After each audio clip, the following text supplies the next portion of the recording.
Batman contre Captain America. Ces deux-là se sont déjà affrontés, DC contre Marvel, JLA contre les Avengers, et à chaque fois qu'ils se rencontrent, le résultat est pratiquement le même. Personne ne gagne franchement. Les deux repartent avec énormément de respect l'un pour l'autre. Le débat n'est jamais tranché, aujourd'hui on va le régler. Alors qui l'emporte finalement ici? Voyons ça. Bruce Wayne, le garçon né dans la famille la plus riche de Gotham, apparemment destiné à une vie de privilèges. Mais ensuite sont venus les coups de feu dans Crime Alley, la nuit où Thomas et Martha Wayne ont été assassinés devant leur fils. Et à cet instant, la vie de Bruce a changé à jamais. Il a fait un vœu impossible, consacré tout ce qu'il avait, sa fortune, son esprit, son propre corps, à mener une guerre contre le crime. Et de ce vœu était né quelque chose de plus qu'un homme, quelque chose que les criminels allaient craindre jusqu'au plus profond d'eux-mêmes. Il est devenu Batman. Voilà ce qu'il faut savoir sur Batman. On pourrait s'attendre à ce qu'un humain ordinaire soit dépassé dans un monde de dieux, d'extraterrestres et de monstres. Mais Bruce, lui, il n'a rien de normal. Il s'est entraîné au-delà des limites humaines à son plus haut niveau. En termes de force, cet homme peut soulever plus de 450 kg au développé couché, déchirer de l'acier et mettre à terre des adversaires type Heidi qui pèsent plusieurs tonnes. Ses coups de poing font s'effondrer les murs, ses coups de pied projettent des méta-humains dans les airs. Les gens aiment dire que Batman n'est qu'un homme, mais regardez de plus près et vous verrez. Il est dans la même catégorie que les super soldats. Si Captain America c'est la référence ultime du potentiel humain, Batman est à son niveau. En termes de résistance, Batman assure aussi de ce côté-là. Même sans le costume de Batman, Bruce a enduré des souffrances qui tueraient presque n'importe qui d'autre. On parle de coups encaissés de la part de Wonder Woman, Bane sous Venom et Deathstroke. Et avec l'armure, il a encaissé des balles, des explosions, de l'électricité et des coups d'Aquaman, du professeur Zoom et même de Superman lui-même parfois, alors qu'il ne se retenait pas. Bien sûr, il se blesse, mais le fait qu'il puisse se relever après ce genre de traitement en dit long sur lui. Ensuite, il y a la vitesse. Batman ne se contente pas d'être rapide. Il bouge tellement vite que les gens normaux donnent l'impression d'être immobiles.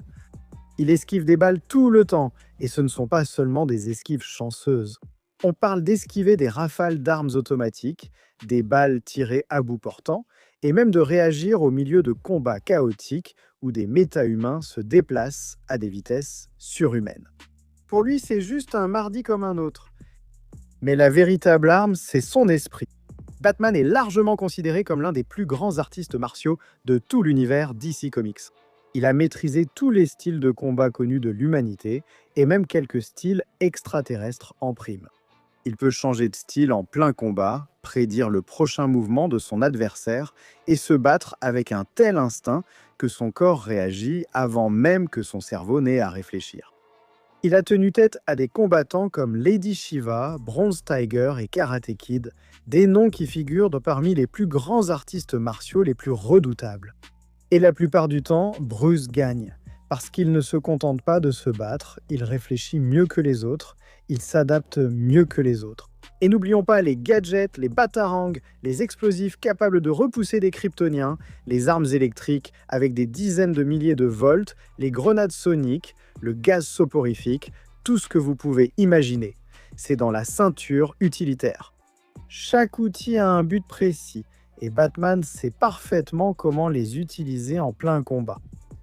Mais au bout du compte, ce qui rend Batman terrifiant, ce ne sont pas les gadgets ni même l'entraînement.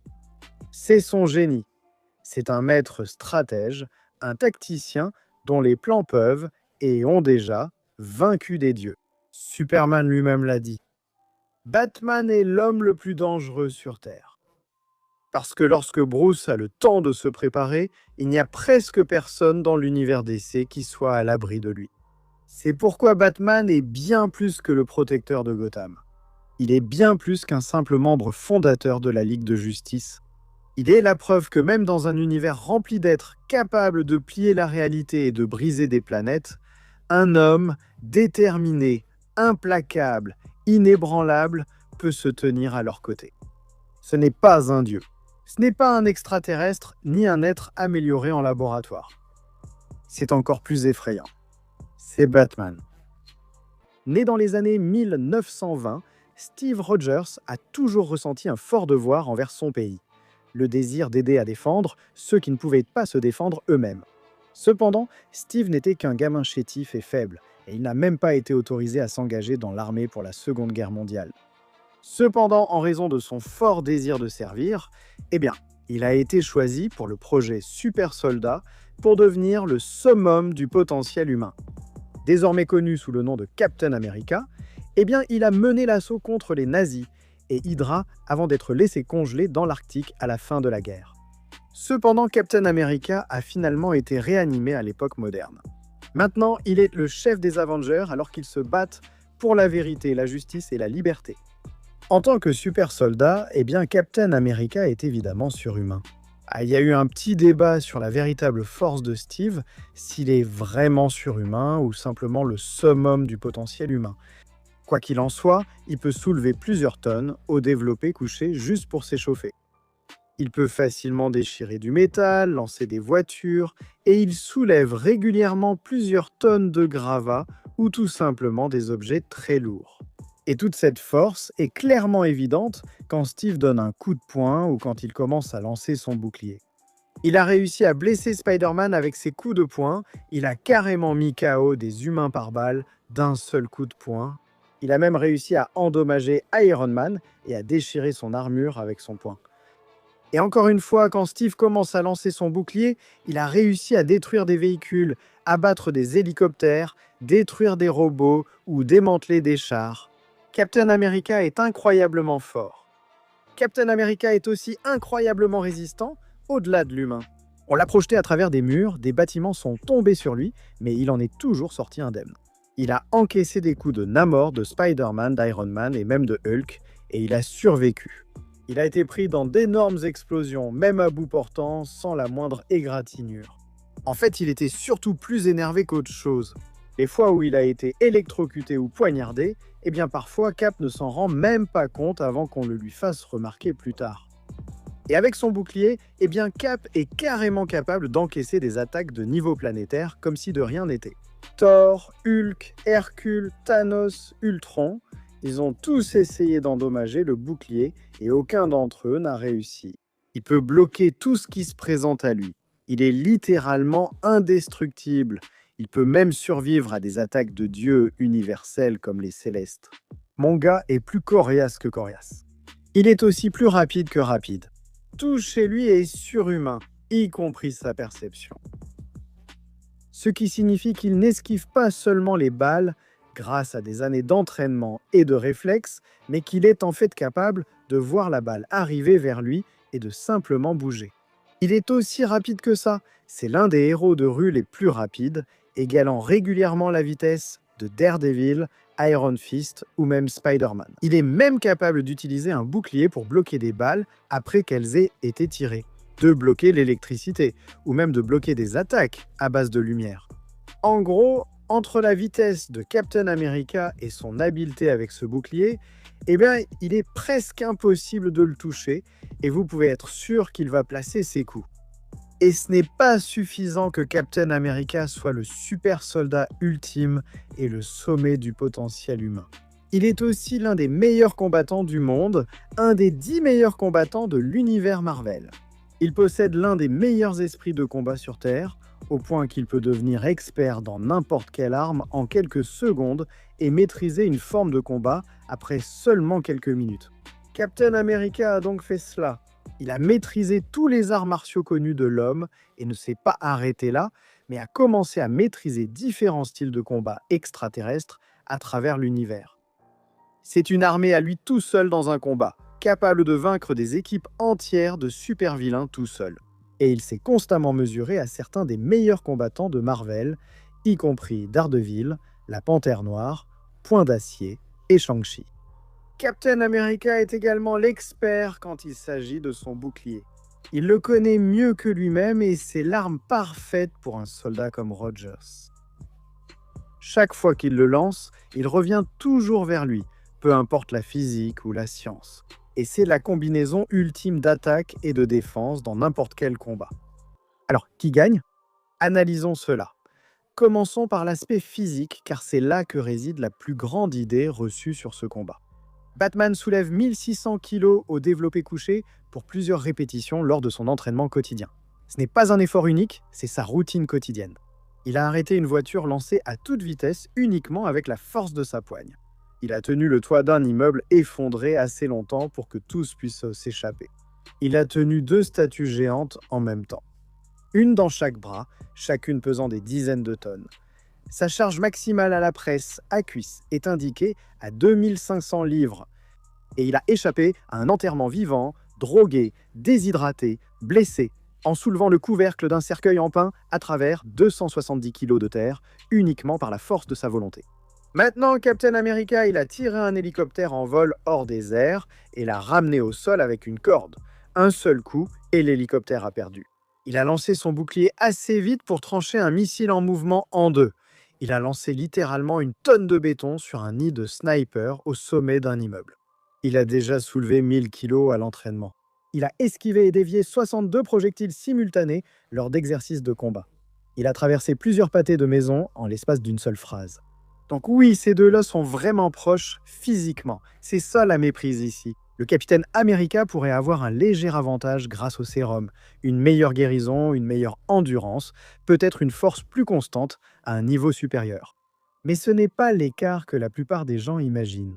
Les meilleurs exploits physiques de Batman sont plus impressionnants que la plupart des gens ne le pensent. Et ils rivalisent avec ce que Captain America fait de mieux. Ce n'est pas comme Superman contre Batman. Ce sont deux personnages qui évoluent à peu près au même niveau, avec de petites différences entre eux. Et c'est au niveau de leur capacité de combat que cela devient beaucoup plus décisif. Batman a maîtrisé chaque art martial sur la planète. Puis il est allé dans l'espace et a maîtrisé des arts martiaux extraterrestres, fusionnant tous ces styles en un système de combat complet. Une approche unifiée du combat qui puise dans tous ces styles simultanément et s'adapte en temps réel à tout ce qui se trouve devant lui. On peut dire qu'il est le plus grand combattant au corps à corps de DC Comics. Il a affronté Deathstroke, Lady Shiva et a vaincu Bane à main nue. Il a réussi le rituel de l'épreuve de la mort, 49 jours de mort simulés qui offrent un contrôle psychologique total sur la peur, la douleur et l'hésitation. Il met à terre des combattants de classe mondiale avec facilité chaque nuit. Maintenant, Cap a son propre système de combat. C'est un maître de nombreux styles de combat différents, une combinaison de boxe, de judo, de jujitsu, de gymnastique, d'aïkido, le tout construit autour de son bouclier. C'est vraiment de l'élite. Il s'est battu contre Iron Man, Spider-Man, Wolverine. Sa mémoire tactique est parfaite. Il peut analyser les informations du champ de bataille et formuler des réponses plus rapidement que n'importe qui d'autre. Et dans JLA contre Avengers, quand lui et Batman ont brièvement testé leurs compétences, eh bien Batman lui-même a admis que Captain America pourrait finir par gagner un combat prolongé au corps à corps. Et voilà le truc, Batman a interrompu ce combat parce qu'il ne laisserait jamais un affrontement devenir un combat prolongé au corps à corps s'il peut l'éviter. Maintenant, le bouclier est le plus grand avantage de Captain America, c'est un vrai atout. Le vibranium absorbe toute l'énergie cinétique. Les coups de poing, les batarangs, les explosifs, tout cela est simplement neutralisé. Il peut être lancé avec une précision extrême et Cap peut calculer les ricochets pour toucher plusieurs cibles sous des angles impossibles. C'est à la fois l'arme offensive et défensive parfaite. Contre la plupart des adversaires, cette combinaison est quasiment impossible à contrer. Impossible de toucher Cap proprement quand le bouclier est levé, et tu ne peux pas l'esquiver en l'air sans connaître sa trajectoire. Mais alors que Captain America n'a qu'une seule arme, une arme vraiment parfaite, Batman en a des dizaines. Et c'est là que réside le combat. Des batarangs explosifs qui détonnent à distance. Le bouclier absorbe les impacts, mais une explosion qui se déclenche derrière Cap ou sur le côté va quand même le toucher. Bombes lacrymogènes de plusieurs types, gaz soporifique, gaz lacrymogène, batterie électrifiée avec 200 000 volts qui les traversent. Un rayon de congélation, des capsules d'azote liquide pour immobiliser les cibles et des désintégrateurs soniques désorientant Superman. Un grappin qui donne à Batman une mobilité tridimensionnelle complète dans n'importe quel environnement, alors que Captain America est plus limité au sol. Et tout cela est utilisé par le plus grand esprit tactique de DC Comics. Un homme dont le QI dépasserait celui d'Einstein. Il a préparé des dossiers de contingence sur chaque héros et chaque méchant vivant. Batman n'a pas seulement plus d'outils que Captain America. Il sait exactement comment les enchaîner pour créer une situation ou résoudre un problème en ouvre un autre. Le bouclier de Captain America ne peut pas tout bloquer face à Batman. Et puis il y a la petite histoire de Prométhée. Prométhée a téléchargé le style de combat de Batman dans son cerveau et l'a battu avec. Et ensuite, Captain America a affronté Prométhée dans un crossover et a gagné. Ce qui ressemble à Cap battant le style de Batman, prouvant qu'il peut battre Batman. Mais Prométhée possède une copie téléchargée et statique des mouvements de Batman. Le vrai Batman n'est pas une simple image figée. Il représente 60 ans d'intelligence de combat accumulée, réagissant à n'importe quel adversaire devant lui. Captain America bat une copie préprogrammée des techniques de Batman, ce qui signifie qu'il peut gérer les mouvements de Batman lorsqu'ils sont prévisibles. Le vrai Batman est tout le contraire de prévisible. Et ces deux-là se sont bien rencontrés dans les comics. Dans DC contre Marvel, Batman l'a emporté, mais uniquement grâce au vote des fans, pas lors d'un vrai combat. Dans JLA contre Avengers, ils se sont brièvement affrontés, et Batman a arrêté le combat, admettant que Captain America pourrait finir par gagner dans un pur combat à main nue. Dans Marvel contre DC, Captain America a reconnu n'avoir jamais combattu un adversaire aussi équilibré et a perdu sur une question technique lorsque le tunnel a été inondé. Les résultats officiels du crossover ici sont essentiellement un match nul. Mais dans un combat direct, Batman l'emporte de justesse. L'Arsenal est son égaliseur ici. Ses capacités de combat lui donnent un avantage, et l'intelligence tactique de Batman va faire la différence. Batman gagne, et c'est difficile. L'avantage physique de Captain America et son bouclier le rendent compétitif, contrairement à la plupart des adversaires de Batman. Il y a des moments dans ce combat où il semble vraiment que Cap va trouver une ouverture. Le bouclier pose des problèmes, sa force, sa vitesse, sa résistance posent des problèmes. Mais Batman a des réponses pour les deux. Et pas seulement une réponse, plusieurs en même temps. Et Captain America n'a qu'une arme et 2 points, face à un homme qui s'est transformé en combattant le plus complet et le plus armé de toute l'histoire de DC. Captain America est physiquement supérieur. Batman est le combattant le plus complet. Et dans un combat entre ces deux choses, eh bien Batman gagne. Mais qu'en pensez-vous? Dites-le dans les commentaires ci-dessous. Je sais que vous allez avoir des avis et des sentiments sur ce sujet, c'est certain. Si vous êtes resté jusqu'ici et avez vu la vidéo jusqu'au bout, c'est incroyable. Merci beaucoup de regarder et de nous soutenir. Et si vous voulez vous abonner, eh bien, abonnez-vous. Vous verrez plus de vidéos comme celle-ci chaque semaine. On se retrouve la semaine prochaine. Je vous verrai la prochaine fois.